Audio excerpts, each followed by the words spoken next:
Hey, everybody, it's Karen Anderson here with Aortic. Hope for our weekend review. I'm chuckling because as I'm giving my countdown to going live, I feel a sneeze coming on, which I think I've swallowed down deep into my sinus cavity somehow. So it may come out. You'll enjoy that festive 3 count sneeze, right? Because I think I do it in triples. Anyway, so before we get started on this weekend review, I'm going to ask you to please click like. Definitely click subscribe, because when you click the bell to be notified of all of the times we go live, you're going to find out about all these great live events that we have coming up. And we have so many. We've already had one. We're going to have more. So it's the only way that you're really going to know, unless you're tapped into our events page on our website or into Facebook and check out the events we have scheduled. But clicking that bell will allow you to get that ding that tells you that we're live in the moment. So get used to it, because there's going to be a lot of really fun things happening, we hope, in 2024.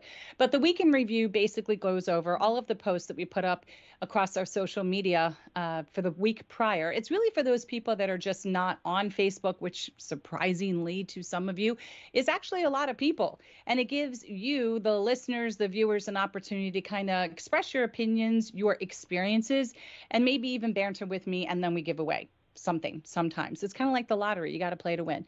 So if you join me, then you have a chance to win. And I don't know if we're going to have a guest today, Joshua. But if we do, we do. Because I love when I have a chance to kind of hang out with other people live on the air. So let's get started. Let's talk about, I'm still in that New York accent from seeing Funny Girl. I hear it every time I go live on here. But let's talk about our post from last week, which was our Movement for Movement post. So in 2020, we started this movement. I talk about it every other week. It was all coincidental. It was before that little thing called COVID came out. And we really did it because we've been hearing a lot of talk within the community. Actually, I've been hearing this stuff since I joined the community back in 2015 about moving and what movement is okay. And at the end of the day, whatever your doctor tells you is okay. That's what's okay. Some of you stray and push the boundaries. That's between you and yourself and your family and your doctors. But if your doctor says you should do XYZ movement, then you should do it. And while we recognize doing nothing is still doing something is better. It's been scientifically proven to help your heart muscle, help your overall physical being, your mental health being, the whole 9 yards. So following your doctor's orders, again, do whatever you can do, just simply move. And a lot of times fear is what holds us back. It's not laziness. It's fear, because maybe you're feeling something in your chest you can't explain, or your blood pressure's a little high, or it's a little low. And so you're fearful of just moving. So try to push past that fear. If it's something that you're used to feeling, of course, if it's something that's brand new, you might want to notify your doctor. But if you move, movement does not make an aneurysm grow. That's not like the mechanics of the body. It's not how it works. Getting up and taking a walk is so important and so beneficial for so many of your bodily systems that it's important that you try to do that. So this past week, we did ask people on Facebook to post a picture of themselves doing an activity. And we get everything from people walking dogs to cleaning out their kitchen cabinets. I was cleaning out my closet again, reorganizing, which is really, that's challenging. This weekend, my big movement, which took me into the stratosphere of those 10,000 steps, was to clean out my garage, get it ready to do some painting. I haven't painted really anything significant in the last 2 years, I'm realizing. So it's time for me to do it. And then I also had to clean out my hot tub. So that's always makes for a pleasant afternoon. It literally just knocks me on my butt is what it does for like another day or so. So movement, very important. Can't stress it enough. And that is your movement for Movement Monday. Okay, I take it you'll let me know if there's any comments out there so that I can stop and not go any further, right? I will. Right. You're doing great. Okay. Thanks. All right, let's move on to Topic Tuesday. This week's, past week's, Topic Tuesday was written by our third-year med student, Adam.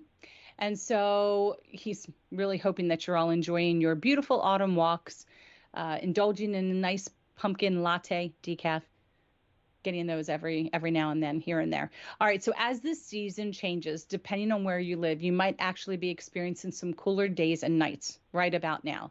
Probably you're not in the beautiful parts of Southern California, but you're definitely doing it in the mid and the northern areas. And for patients and families living with aortic disease, making yourself aware of the different effects of colder temperature can really have on your heart and your body. It's actually going to be helpful to you when it comes to managing your expectation and avoid worrying during the winter time. So there was an article from the University of Michigan. Looks like it was called Winter and Aortic Dissection, Are You at Risk? And it really discusses the impact of winter on an aortic dissection. So let's get into this just a little bit. So Dr. Marian Hoffman shares that several centers, aortic disease centers is what I'm guessing, actually see an increase in incidence of aortic dissection during the fall winter months. So that's pretty much November through March compared to other times of the year. And this is interesting because we have taken polls within the community, and I'm kind of finding that we're seeing the same thing. So I'm thinking, and I'm not a physician nor a statistician, so I don't have the proof to back my thought, that you probably see a higher incidence of heart attack as well in the wintertime. Like any kind of cardiac event, I would think tends to happen more in the wintertime. We're pushing our bodies. There's an effect because of cold and strenuous activities. And so let's learn a little bit more. So there is this risk is heightened in patients with pre-existing aortic aneurysms, those that have a family history, as well as patients with high blood pressure or hypertension, and older patients, which would be anybody who's older than 60. One possible reason for this less consistent doctor visits happen in the winter, of course, they will, depending on the weather. Like, not a lot of older people really want to go out when it's icy or has the potential to be icy. People don't tend to schedule their appointments around the holiday time because you've got family coming in and out, et cetera. And they're not actually that compliant when it comes to your medical or your medicine refills. Again, probably for all of those reasons I just mentioned, that could contribute to that higher incidence in aortic issues that they're finding, the higher number in dissections. But interestingly, according to an International Registry of Aortic Dissection, which is IRAD, this trend actually exists even in countries without colder months. So that's interesting information right there. This actually led many researchers to theorize that another cause for elevated aortic dissections during this time may be from an increased rate of viral and upper respiratory infections during that flu season. And we've talked about this a couple times, and I know it gets politicized and people have their own opinions about vaccinations, and that's all for you, between you, yourself, your family, and your physician. But again, I think if people understood the mechanics of what happens to the human body when you introduce a flu or an upper respiratory infection or COVID, or really anything, like even if you introduce shingles, the work that it takes for your body to try to fight that. And what happens is there's the potential for increased heart rate and blood pressure, plus people taking the wrong over-the-counter medications that also can contribute to that.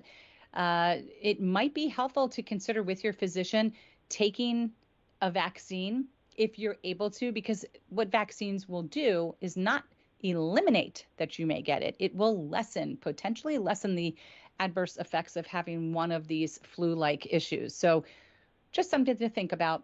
But there is some data to suggest that the flu and other viruses could lead to inflammation within the heart, chambers, and vessels.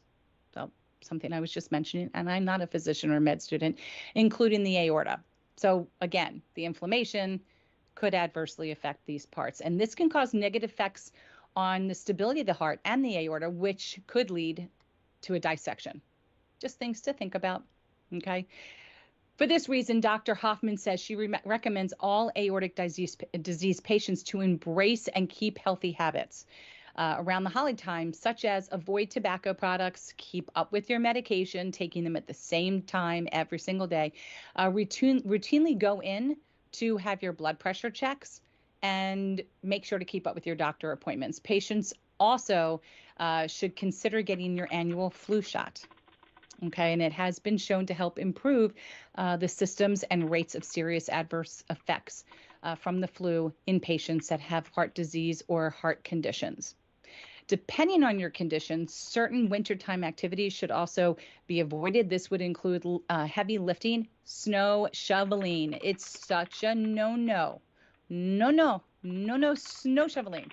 Snow shoveling for a lot of people that have blood pressure issues, heart rate issues, not just aortic issues, really can become very problematic. And that's what blowers are for. And that's what young kids in your neighborhood are for like, don't we still pay them $5 or something? I don't know.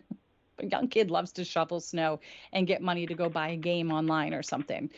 Consider that. All right. But be sure to check out next week's post, which is happening tomorrow on the 14th by Duke, who's our fourth year medical student. And he's going to really talk about what winter activities are recommended versus not recommended in patients that have aortic disease. So interesting stuff to take into consideration. We're kind of following that theme of winter, colder weather, the effects on people, when you get sick, what medications can do to us, what you should be talking to your doctor about taking. And in this case, we're getting into the flu cold season. And now we're going to move more into the activities that you should and shouldn't do during these colder months. And I'll tell you, I do not miss snow shoveling at all. Like not even one bit. I love using the snowblower. I think it's fun. Don't get in my way because you may get blown with snow. I'm going to actually probably use it tomorrow and get all these leaves off the deck. To me, that's fun. Like that's not a problem. Shoveling snow. I'm happy I never need to do it again. So Right on. that's your topic Tuesday. Joel Amos, the movie mensch, jumped into chat to say hello. Movie mensch. How's it going? Good to hear from him. I know, right? He says, so is good. Okay. Still recovering, was back in hospital last week, found pseudoaneurysm and infection in surgical site. But he's back home and boom, catches COVID. Oh no! I know, right? Oh my God. And so the other thing is like after you have major surgery, it's not like you can go run and get a COVID booster. They won't let you do that. You've got to wait a period of time before you can get that booster. And so it just happens to him probably in his time span waiting. Well, oh my gosh, my friend, I'm so. Oh, I know. I asked him if he had any of the troubling, like, smell or taste issues. He says, totally caught it in hospital. Would love to talk about my latest journey sometime if we would like. And then he says, no, just a fever, chills, aches, and cough. So it's close pretty to much flu-like, I'm hoping. Well, that's what they're saying. Yeah. That's what I am. All of the doctors that, that I come in contact with and talk to are saying that what they are seeing is this particular variant, H2 I don't know what it's called, is producing more flu-like symptoms that actually people getting the flu are feeling worse than those that are getting COVID right now. So what a flip and turn in events. And I can only assume it's because people are like, I'm not getting the flu shot and the COVID shot and blah, blah, blah, and whatever else is going on. And they're just feeling a little worse. So yeah, sorry. So sorry. Oh God. And I hope that you're not going to need anything additional with a pseudoaneurysm. I know sometimes that might lead a physician to need to go back in and do some surgery. So I hope that's not going to happen to you. So stressful. Thanks for stopping in, Joel. Always good to hear from you. All right, we're going to move on to our Thursday, our Therapeutic Thursday post. This was also a very interesting topic and article, and this is about flashbacks. So we know that there are people in the community that talk about having flashbacks regarding whether it's their diagnosis, their surgical experience, an emergent event. But what is a flashback and what can you actually do about them? So let's delve into this just a little bit. So flashbacks are a common symptom of post-traumatic stress disorder, post-traumatic stress. And it actually involves reliving a traumatic event only in your mind, right? So they can be triggered by reminders of the trauma, such as you smell something or a sound, you hear something. And next thing you know, you're having this flashback image of what happened or what your brain remembers or has even recreated in your mind about this event. And flashbacks can be very disturbing. It can cause a lot of distress and interfere with your daily functioning. But here's some tips on how you can handle flashbacks. Recognize you're having a flashback. That's the first thing in jarring the mind to possibly stop. So tell yourself that the trauma is over and you're safe. You're presently safe. So let's just say you're having that flashback in your car. Stop, put her in car, get into a parking lot, and just think, This is not really happening. And this is where using your grounding techniques and your five senses actually come into play. And we'll talk about that in a minute. But you can use an anchor object, such as a bracelet or a ring, to remind you of the present. And that could be your visual sense. So if you look at something that reminds you, okay, this is right now, this is something I received after that traumatic event. I'm looking at it right now in the present. That's one way of anchoring or grounding yourself. The next one would be to take a minute and just breathe deeply and slowly. Breathing is such an easy, we breathe all day, right?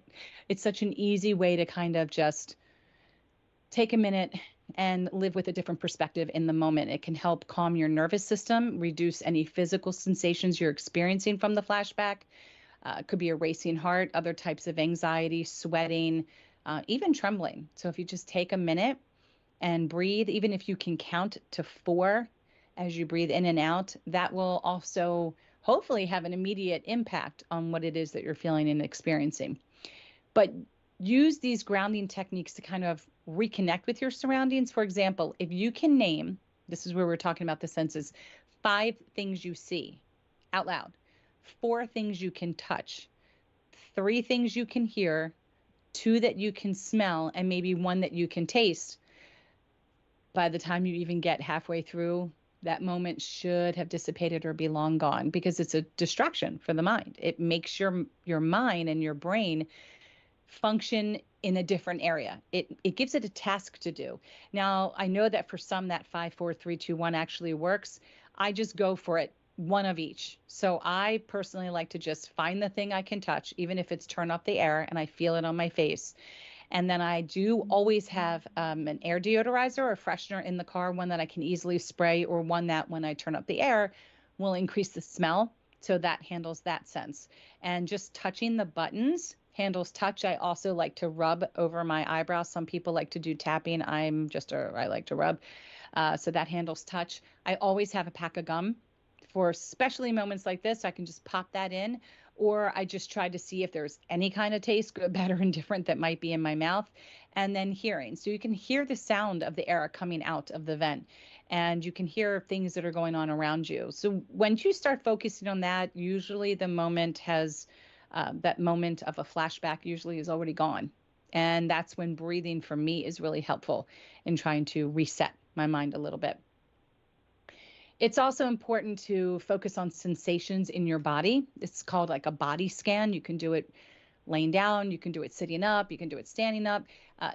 Kind of feeling your feet. You can start at your head or you can start at your feet, but feel your feet in the shoes and just work your way up. If you're sitting in the car, feel how your legs are bent over the seat. Feel your hand on the steering wheel or in your lap. Feel how your shoulders are in the seat, and just work your way up. Or again, start at the top of your head, how your neck's positioned, and just do a full over body scan. Again, these are all really good techniques that kind of are just distractions from the moment that you're in. And seek support from a therapist. There's no reason to suffer in any kind of silence. You know, if you find that these things happen frequently and you have to make the decision what frequent is for you, call a friend, tell a family member, crisis line if it feels that intense, but definitely reach out to a therapist that can help you with this kind of traumatic experience. And sometimes it's EMDR. And if you've gone for that before, don't think that you don't need a tune-up, because we all could use tune-ups in this type of area on occasion. And these types of tune-ups, working with a therapist who specializes in PTSD, can actually help you process your memories and your emotions, but it's in a different environment. It's typically not in an environment that has a chance of triggering you. So there's not going to be that chance to have come out of a doctor's office and maybe you smelled something that triggered you, or hearing a machine that beeps. Even if it's going in reverse, a car going in reverse has sometimes triggered people to think of heart machines that are beeping. When you're in a therapist office, there's probably a little chance that's going to happen. They usually have that air machine on to block out noise, and it's pretty consistent of a quiet environment. So a much safer environment as far as that situation's concerned. Also, consider practicing self-care. So when you've had a flashback, it can be exhausting, it can be unnerving. You might feel drained, you might feel overwhelmed. It's important to remember to take care of yourself and do something that's going to make you feel good. So it could be taking a bath, could be going in your hot tub, it could be going to get a pedicure. It could just be reading a book on positive affirmations. Anything that can remind you of your own strength and your own resilience. It sounds all hokey, but it really does work. It really does work. Again, distractions, positive sensations. It's putting your mind in a different place. Flashbacks can be really challenging to cope with. And I think that we have them more than probably people are willing to admit. It's not a sign of weakness. It's not a sign of failure at all. It's a normal reaction to an abnormal situation, something that just goes awry, that would not normally happen on any other given day. And you can really learn how to manage it with time and appropriate treatment and heal from your traumas some more. So again, reach out to a physician if you don't have a therapist. See if you can find somebody who specializes in this type of work. I will, this article was very timely for me. I will tell you that I had my mammogram not too long ago because it was the month of October, and maybe it was November. Nope, it was October, the month when everybody schedules to go in, Breast Cancer Awareness Month. So made my call, got my date. Yeah, I've been doing this now 9 years since my dissection, so it's been 9 mammograms, and the first couple were really nerve-wracking because, like, how do you have a mammogram after you've had sternum wires put in? Like, this is going to be really uncomfortable, and it really wasn't. I told the technician, she was great. Fast forward to this one. Okay. This one, I just have to share my story because this, like, the end of my story is the point of this article. So from the moment it started, when they called 4 names and they said, please follow me down the hallway, I was like, why am I walking with 3 other women? But whatever. The woman gets us down there and young girl, really rude and indignant, is like, okay, pick a room, take your shirt off, take your bra off, put on the gown. If you wore deodorant or perfume, there's wipes in there. Put your stuff in a locker and lock it and take a key and have a seat. We'll be with you in a minute. And all of us were looking at each other. And the great thing about being older now is, like, I have zero tolerance for that type of behavior. But I said to myself, you never know what someone's going through. She could have gotten bad news today. She just could be in a bad mood. I'm just going to blow it off. It's never happened before. So one off. Then I'm called to go back. And we review my medical history very, very quickly. And she's really focusing on if I have any medical history of breast cancer. And I do. My father's sister had breast cancer, and then some other remote cousins had it. But I've been genetically tested. I do not have a risk for developing breast cancer. And I told that to her. Well, this woman puts me in the machine, which typically makes me crack up laughing because women, you know what I'm talking about. I don't even need to say. Men, you're lucky you don't know what we're talking about, but it's a very fascinating, smashy machine. And I'm always fascinated that you come out still the same afterwards, right? I'm just stunned by it. It makes me giggle. It makes me laugh. I see reflections in the glass of pictures or posters, and I see what's going on, and I just think it's very funny. And it doesn't hurt. It's awkward to be handled like you don't have the rest of your body attached to you. And you should not feel that way. They should be very just more in touch with you, not physically, but with you as a whole patient. And it's always been this case, but this time I just felt very, very, I say manhandled, but she was a woman, obviously. No men are doing these mammograms, but she just kept really trying to get everything in. Like, she was going to give me a complete face, I say lift, but it's really pulling down. And she's like, I need you to take a deep breath in. And I said, I can't. You are ripping my skin across my sternum wires. She's like, yeah, but I want to get this lymph node. I want to get a good picture. And when she was done, I was like, I don't need a lymph node. I'm at no risk. I've never had a problem. Like, this shouldn't be this difficult. So she did the other side. And again, I just feel it ripping across the wires. And I was swollen for a day and a half and with burning down the center of my chest. Now, we're all done.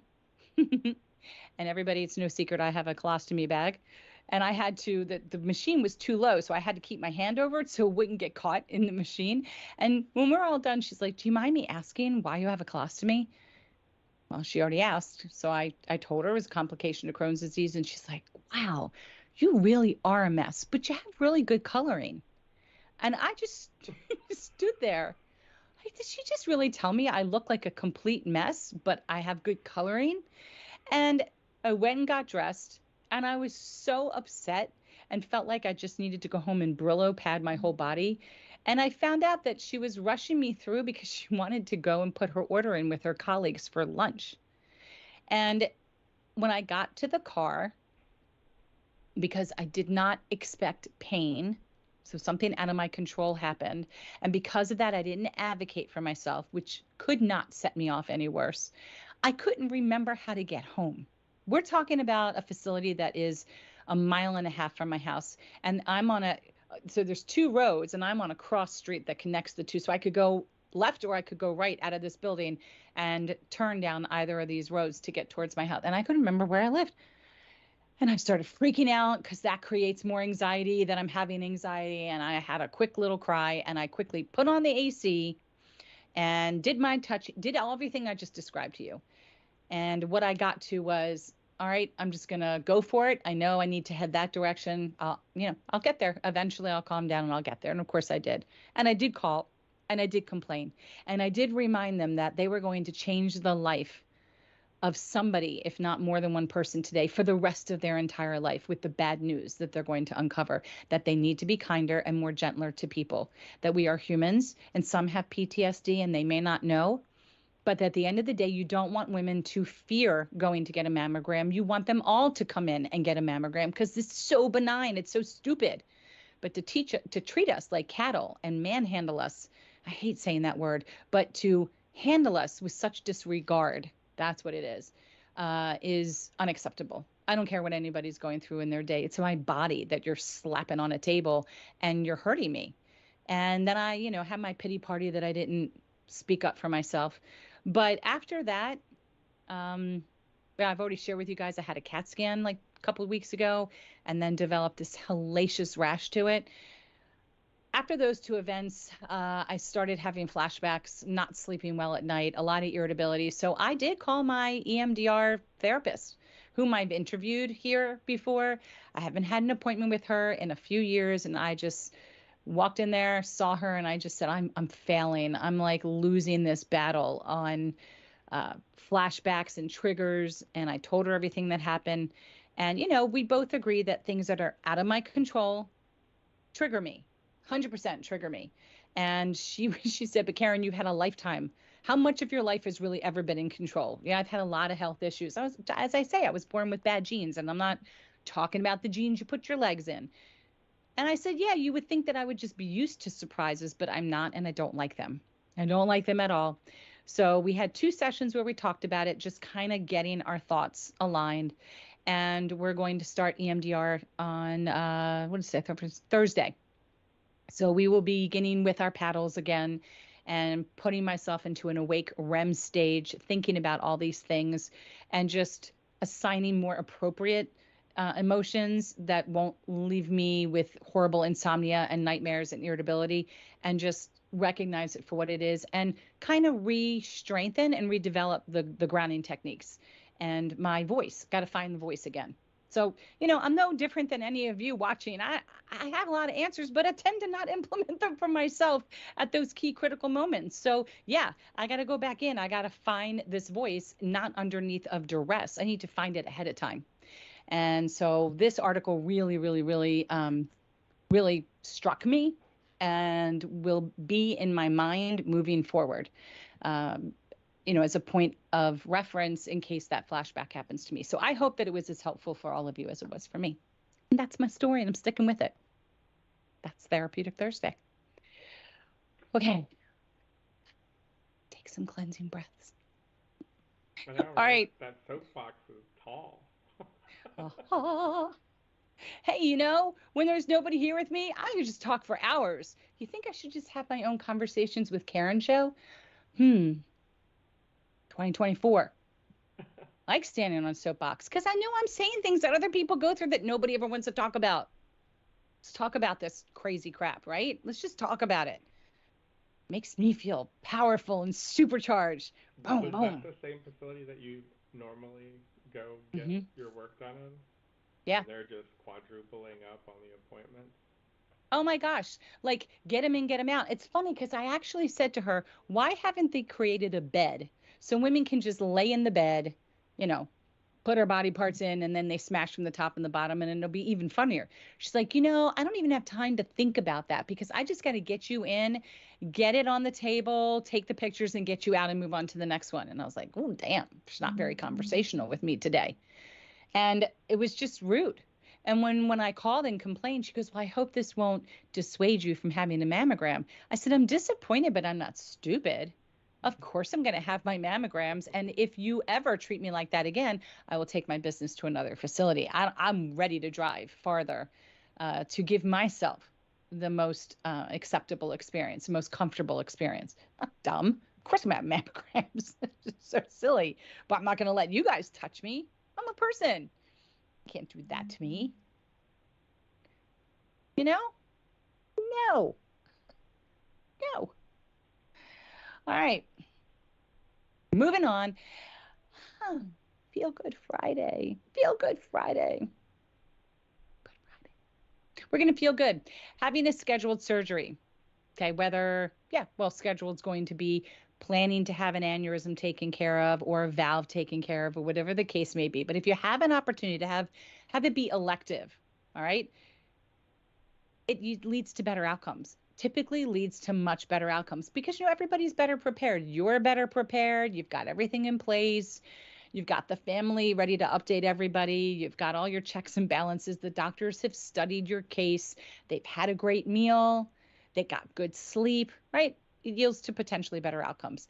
And one of the reasons that that this is positive is because there's time to prepare. There's time to educate themselves, yourself, etc. And this is all about educating about the procedure, and it gives you an opportunity to create your post-care checklist, your pre and post-care checklist. So let's take a look at this pre and post-op suggestion list that was actually created by the community for the community. All right. So there's a lot of different things. And we've talked about this before, and we're going to talk about it again. And I encourage any of you to send us an email at info@aortacope.org.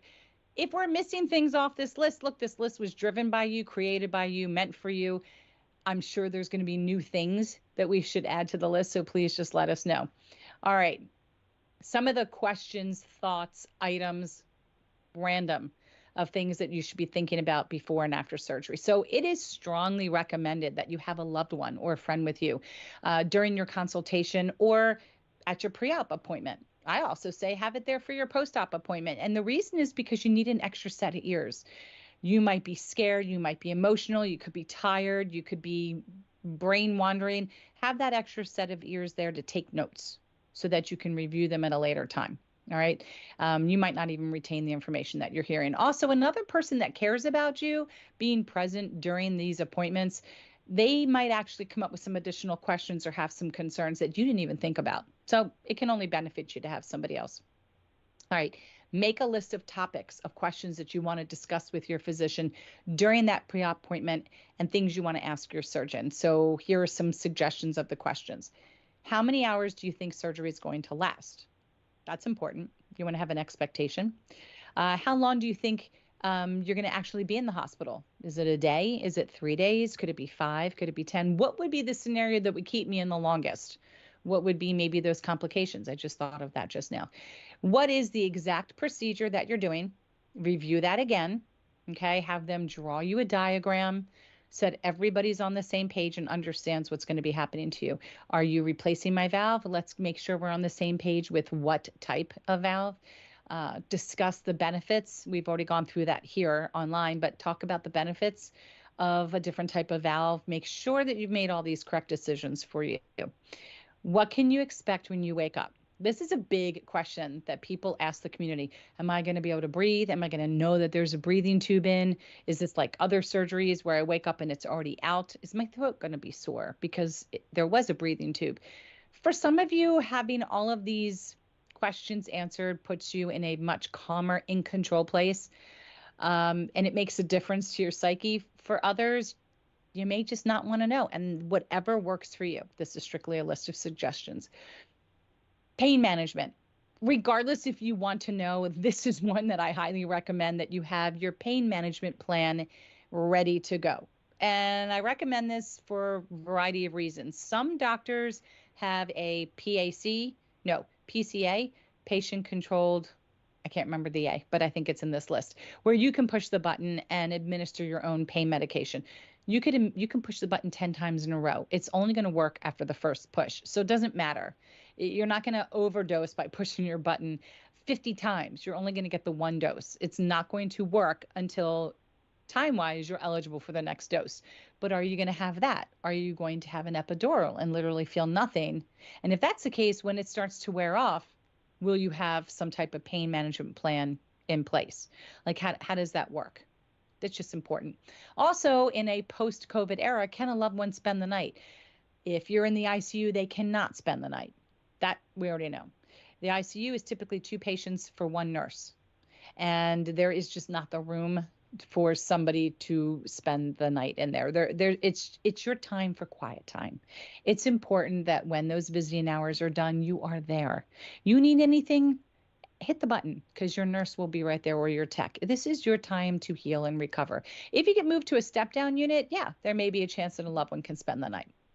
All right. If you're somebody who tends to become anxious, discuss this with your physician ahead of time, because they may be able to give you some type of like take the edge off medication before your procedure.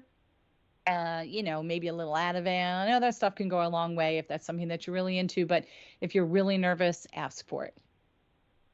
I get really nervous, but I haven't asked for it, but I've gotten something, and it really made so much of a difference that I didn't even know. I didn't know when I was being rolled in, which is probably for the better. So personal choice, have those conversations with your physician. We already talked about see if a family member can stay with you in the hospital. All right, things to pack. As little as possible. That should be the one and only answer. And the reason is because everything you bring in is all things you have to take home. On top of that, there could be cards, balloons, stuffed animals, or flowers once you get to a step-down unit. I think they'll let you have cards in the ICU, but you can't have flowers, you can't have balloons. But when you get to the step-down, you can have all those things. And look, having your own pajamas is wonderful, right? Somebody suggested silk pajamas because they're nice. You don't want to get blood on something that's nice, right? Stick with what the hospital gives you, in my personal opinion, because let that get, ruined or stained or whatever. It's easy. You're taking your sponge bath, or if you get to the point to take a shower, you just toss it and let them give you a new one. I don't know, a personal choice, but you have to think about your clothes when you get home. And so you really don't want anything that you have to lift your arms over your head, because you might not be able to do that depending on the procedure that they give you. All things to talk to your physician about. Slippers or socks with tread. So if you want to bring your own slippers, and they're the kind that you just slip your foot into, be careful, because they're going to get you up to do a lot of walking, and you don't want to accidentally trip. So my opinion, I'd rather see a moccasin or like a shoe type of slipper that you can put your foot fully in so it doesn't flop off while you're trying to walk with your IV pole down the hallway to get your steps in.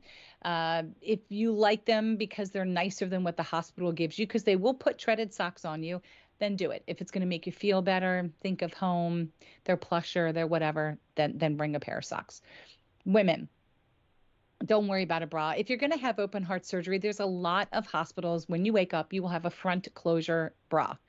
They're the most comfortable things in the entire world. They will be your new best friend. Pay for the money to have the hospital send you home with an extra pair or two. This is probably something you might live in for a while afterwards. You won't be reaching behind your back to clip or unclip or to spin it around. So again, depending on the procedure you're having, just toss all that stuff. It's not worth bringing all of that stuff to the hospital. You may not even be wearing it when you go home. Just something to think about. Okay. Essential oils, scientifically proven to reduce stress.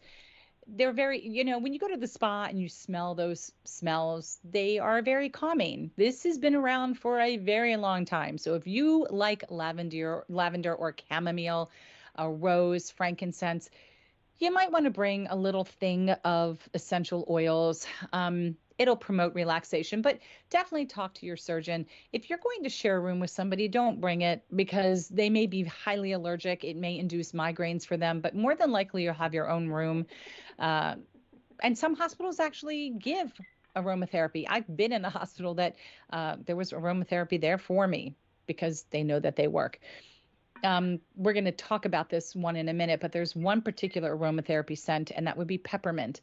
That is very useful if you're going to have a catheter during surgery, whether you wake up with that catheter in or out. A lot of times our bladders are a little sleepy waking up, and you might feel that urge to urinate, but you just can't. It's not coming out.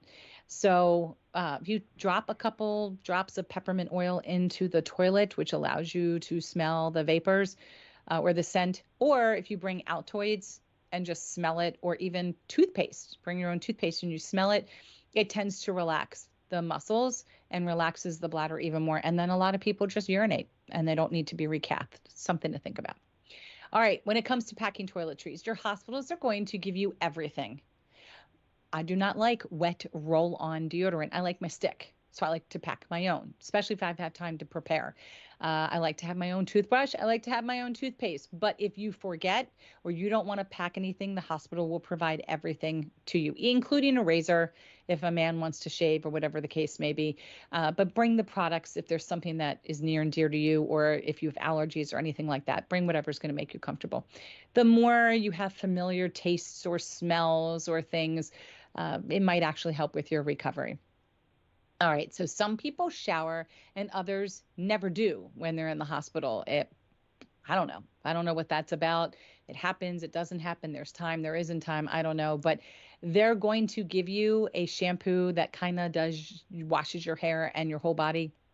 Mm-mm. Bring just like the trial sizes from the store, like when you go on vacation. Bring something that you wouldn't care if you left it behind in the event that you end up showering there. Don't forget to pack your cell phone and your charger, because as you become more awake and you're further into recovery, you might want to use it to communicate with friends and family, to play a game. I don't know, whatever you'd like to use it for.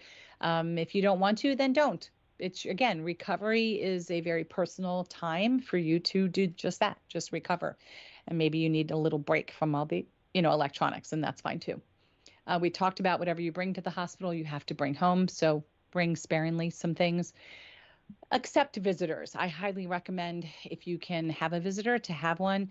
They will make you feel better. They will make you feel like it's home. And then they get to also feel better because they get to see you and they know that you're okay. But check to make sure that you can have visitors and the time and all of that good stuff, because you might be doing a lot of napping after surgery.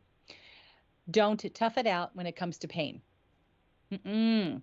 Pain will create higher blood pressure. Pain can cause problems with heart rate.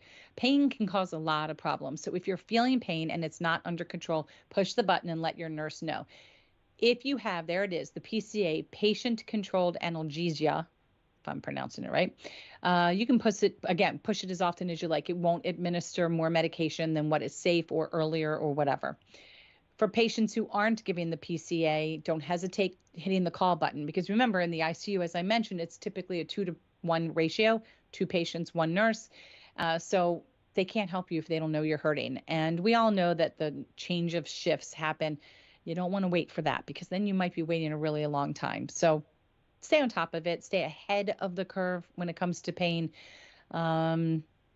And if you have any questions or concerns about addiction issues, please let your doctors know ahead of time, which is why we want you to talk to your physician and the staff about this before you're in that situation when you're in pain.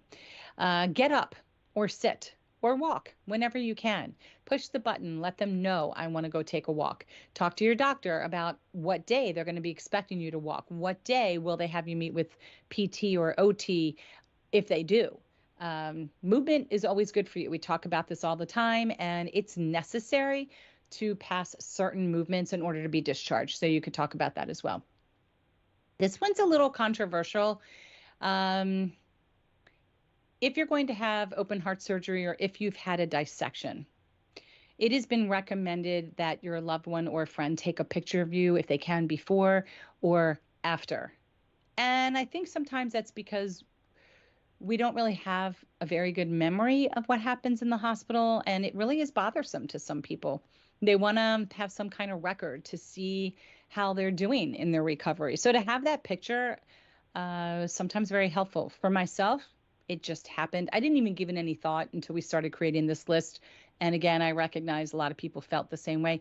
My husband in the first medical center took a picture of me while I was just uncomfortable, but after we had gotten the news. And I think he did that because he didn't know if I was going to live through this. And then the next picture is after the breathing tubes were taken out. And I look at my picture and I'm like lit up like a Christmas tree with a ton of lines and, IV lines mm, and I'm in that magical black bra I was talking about. And I have a washcloth on my head. I don't even look like myself. I was just so plumped up with fluid. And then the next picture, I'm just on oxygen and the nurse had washed my hair and put it in a bun for me. And you can just see, I'm like, oh my God, this is life so much better already. I don't remember these pictures. I don't remember these moments, but it's interesting to see the progression in a 6-day time period. And that was very helpful for me in my own recovery. So I've seen similar pictures from many of the community members of their time just following surgery. And it can be a little jarring, but when you kind of take a minute and look back and you see where you are now, it can be very therapeutic to see how far you've come. So something to think about. All right. Ask a close friend or family member to provide updates in Facebook or on social media. People are going to be very concerned about you. How did you go through your surgery? Are you out? Are you okay? And it's so overwhelming for our caregivers to have to notify everybody. There's a website called caringbridge.org. It makes it very simple. You can actually tie in a nonprofit if you want your family and friends to consider making a donation, but it's used mainly for updating the community. It's a one-stop shop for your caregiver or loved one to just plop that recovery update in there, and then it notifies people that are following it. This is where so-and-so is during their recovery. So it makes it a lot easier. All right, ask your friends and family to bring their own cards, their own games, newspapers, whatever they need to help keep them busy as they wait. A lot of times they'll come to visit you and they'll sit for hours in your room and you're not even aware because you will fall in and out of sleep as you're recovering. So helps their time pass a little bit. Ask questions about your surgery when it's afterwards. Find out where your physician feels you might be in recovery. I know it's only the first couple days, but if you can remember it, it's validating and it's supportive and it'll help you when you are getting ready to be discharged. And you might ask the same questions over and over and over and over and over again. And that's okay. That's normal. It's anesthesia, just the way that it is.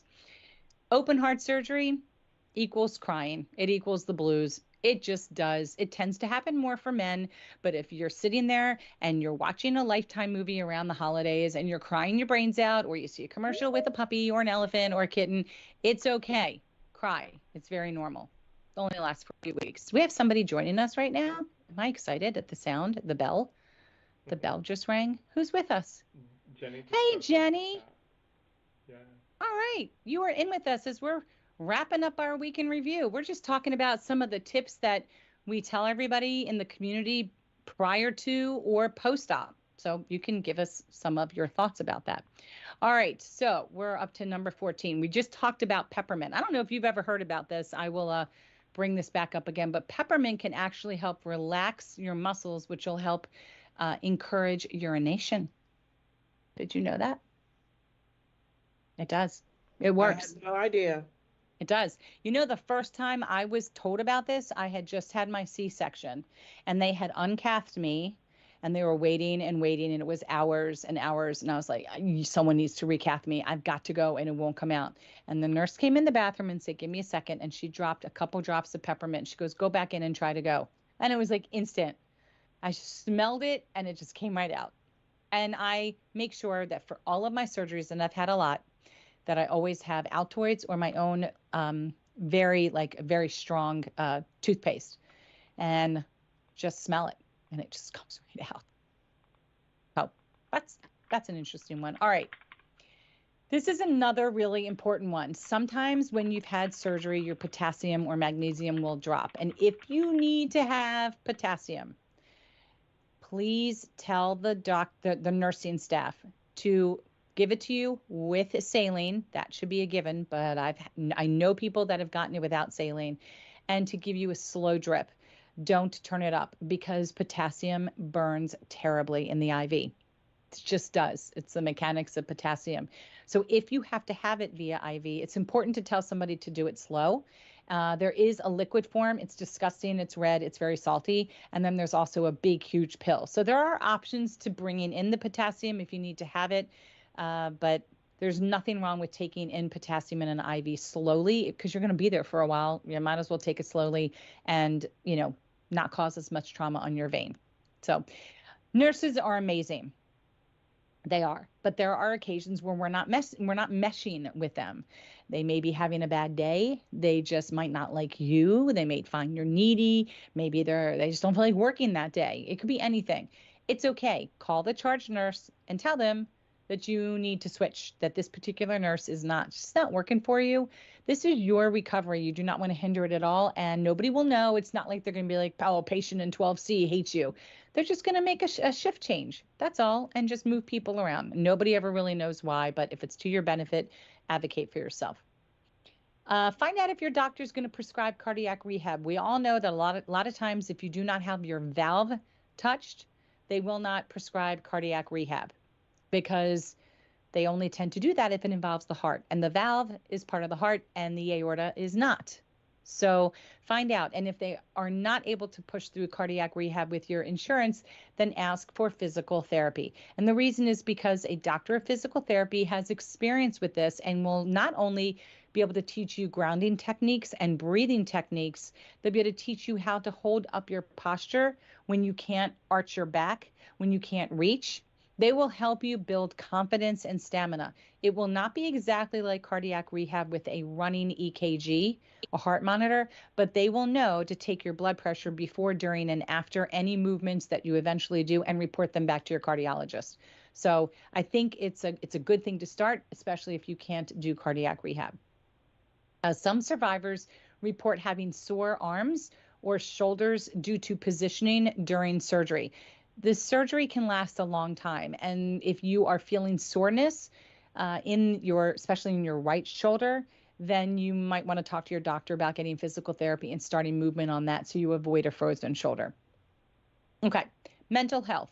As talked about earlier, there are some survivors and caregivers that experience the blues, which is typically from anesthesia. It's normal. And some people experience PTSD.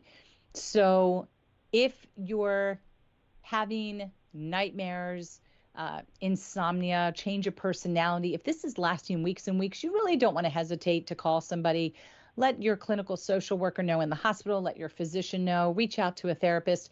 We also offer support group meetings. So even if you're having a planned surgery and this wasn't emergency, you can still join the support group meetings. They happen twice a month, and there's a lot of information that's under our events section on our website that also gives you the link so that you can register once and join these support group meetings. The incredible thing about them is that the caregiver meetings are moderated by caregivers, and the general meetings are moderated by actual patients, just like you. So I think you'll find a lot in that, and you'll get a lot out of it. That's our very extensive list of pre and post-op suggestions created by the community for the community.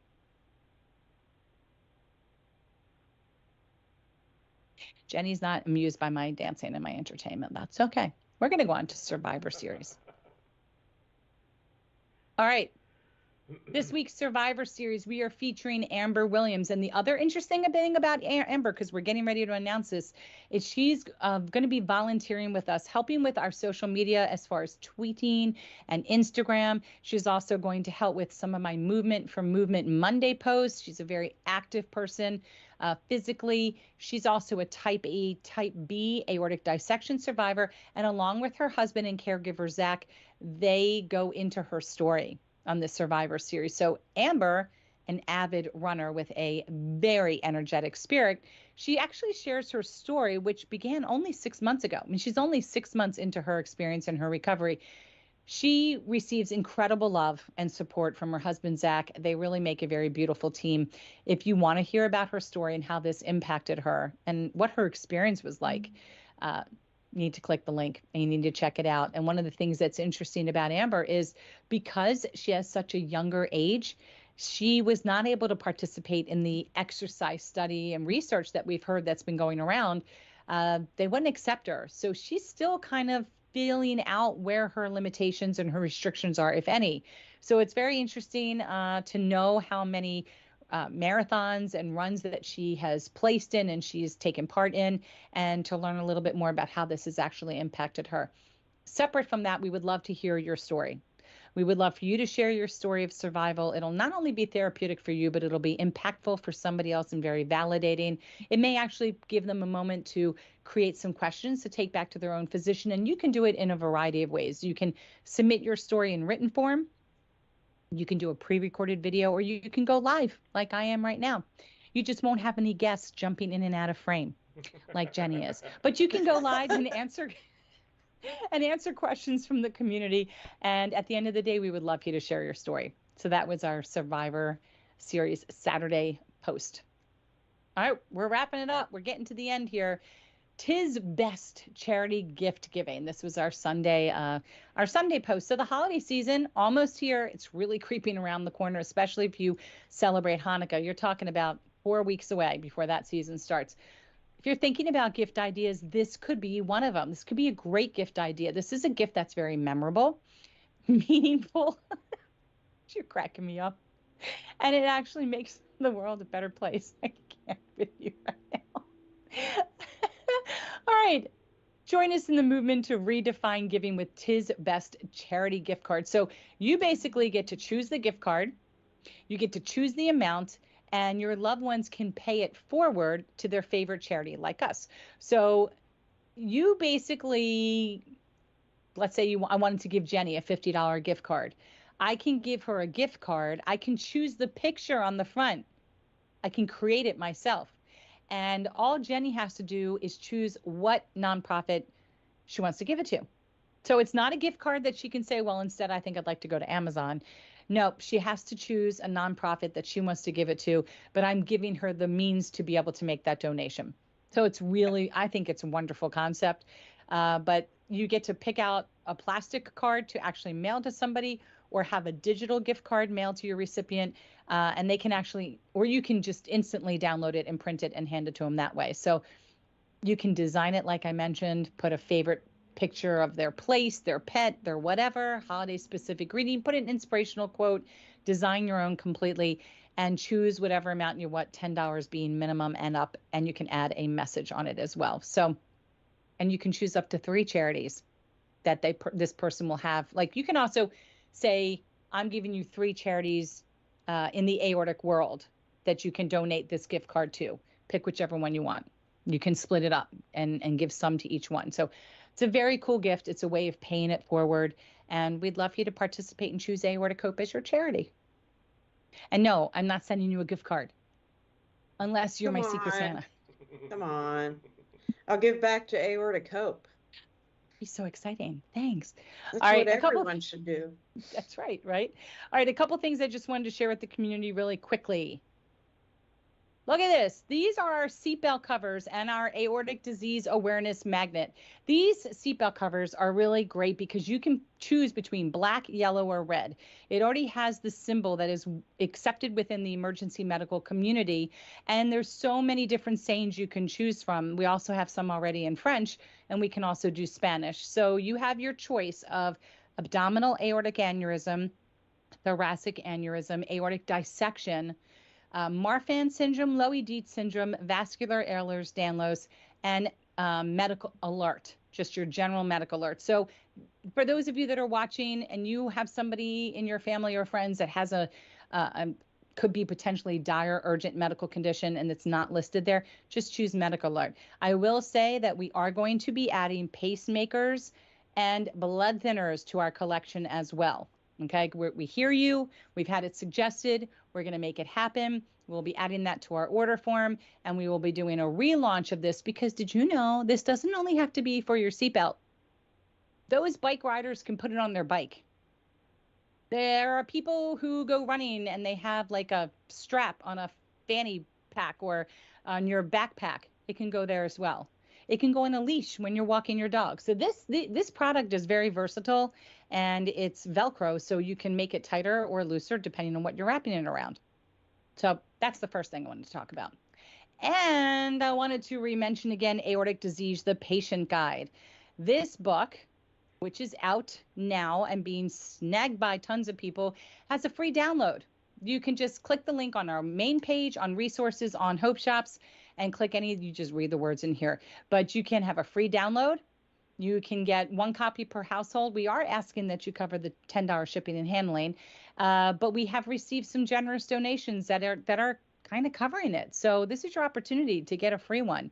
And then we also have a bulk order form. So share it with your physicians, because that's who we really want these to continue to get into the hands of, because then they can distribute it to their patients. So this is around now. We will have exciting news around this guide coming soon. We will fill you in on all of that soon. And did I pick our events? Let's take a look at what events we have coming up to round this out. Yeah, there we go. Okay, today's the 13th. Tonight on the 13th, 8 p.m., Aortic Hope and Carmen David, our Hope ambassador. She is actually a volunteer of many, many, many different things, but the person who created the Run for Aortic Health that happens every September, and she gives back in the form of donating to research in the aortic community. She's presenting aortic disease and pregnancy and postpartum. So this is kind of like seen as a taboo topic in the community. But if you are of childbearing age and you have aortic disease, or you think you could have aortic disease, and you'd like to learn a little bit more, this would be a great time for you to check this out. Or if you're a caregiver or a family member and you have daughters and you want to learn a little bit more, come join this conversation. Or if this has happened to you while giving birth or in the postpartum period, and you just want to learn a little bit more or ask questions, this is a great opportunity. So you might want to hit that subscribe and that bell. That's what I was talking about. You hit the bell, you'll be notified when it goes live tonight at 8 p.m. Eastern. And you can actually ask questions live of the 2 physicians that she will have on board. Every Thursday, we have our Hangouts at 2 p.m. Not a support group meeting, crazy bunch of people just hanging out and talking about anything. So if you'd like a lighthearted way to meet other types of survivors and caregivers, join a Hangout. You still have to sign up the same way. Fill out the form, sign up once. You'll be notified of the support group meetings as well as the Hangouts. We have our caregivers only support group meeting this Saturday at 2 p.m. Eastern. Aortic Hope's Weekend Review next week will be with Tammy Warner. I will have the Monday off.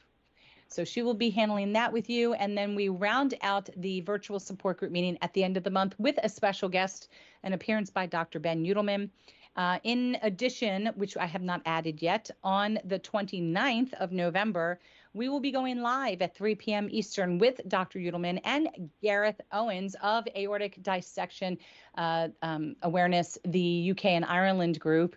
And we're going to be talking about Think Aorta, Think Family, Aortic Dissection, the Patient Guide, and also taking your questions about anything aortic related. If you have questions for the UK and Ireland, they would love to hear from you as well. So we're really looking forward to that. And I think that's kind of all I got. You got anything you want to chat about, Jenny? What's on your mind today? I think I'm pretty covered. I think you did it all. So you missed my soapbox moment earlier. Woo! I had a lot to say earlier. All right, Joshua. See, if I say Josh, he thinks it sounds like I'm sneezing. Anybody else join us other than Joel? Nope, that's it. Nice All quiet right. chat today. Quiet. I think just, I don't know. I don't know what's going on. It's the time of year, you know. Everybody's getting ready for Thanksgiving. Can you believe Thanksgiving is next week? I did not No. know that. Is it? Isn't it? I don't Yeah, know. right? It is. I think it is. Right. It is. Right. Holy mackerel. It is, right? I'm going to my calendar right now. Yes. Thanksgiving's next Thursday. Amazing. Gosh, that came by so fast. All right. That's all I've got. There's some other things I'd like you to consider checking out, like Rock from the Heart. I do want to talk about them. And they have announced both of their symposiums and rock concerts for 2024. They're actually selling their tickets now. And they offer a symposium on a Friday and then a rock concert on a Saturday. So it gives you an opportunity to really spend some time with other survivors, other caregivers, and just underneath that umbrella of awareness and education and support. And they do it with finesse. They do it in a way that nobody else is doing it. So their first one happens in February, third weekend of February. I don't have the dates right in front of me. And that is with Sebastian Bach. If you ask me to name a Sebastian Bach song, I'm unable to do so right now. But I guarantee if I Googled it, I would be like, oh, yeah, totally know that song. So that's that concert. And then in May, the first weekend of May, they will be having Rick Springfield. And I cannot go. And I love Rick Springfield, but I will tell you, he puts on such an amazing show. Do not discount this man. Rocks hard and rocks good. And you know what? Rock from the heart rocks my heart. It really does. It really does. I love everything they're doing. You will too. They are primarily focused on that aortic aneurysm and valve disease. So if that's you, I really do suggest you check them out. Although their symposiums cover every topic, and there's always going to be a survivor story as well. And if you can't be there in person, then you should consider signing up for their virtual symposium, because it's very educational. It's always amazing. They do a great job. They work hard all year for these 2 events to go off, and they do it without a hitch. So I highly recommend. It's something that you check out. That's what I got. Monday. It's a good start for the week. All right, everybody, please click like. Please click subscribe. Click the little bell so that you're notified when we go live. And we'll be back next Monday on is it already the 20th? Well, I'm confused. What is today? Today's the Next 13th. Monday. Monday is the 20th. You're correct. No, you know why I'm saying that? Because I think there's something up with the date, but that's all right. I'm going to go double check all this. But next Monday, 3 p.m., another week in review, but this time with Tammy Warner. So thank you all for watching. Thank you, Joel, for popping in, and we will see you again next week. Have a great day. Bye-bye.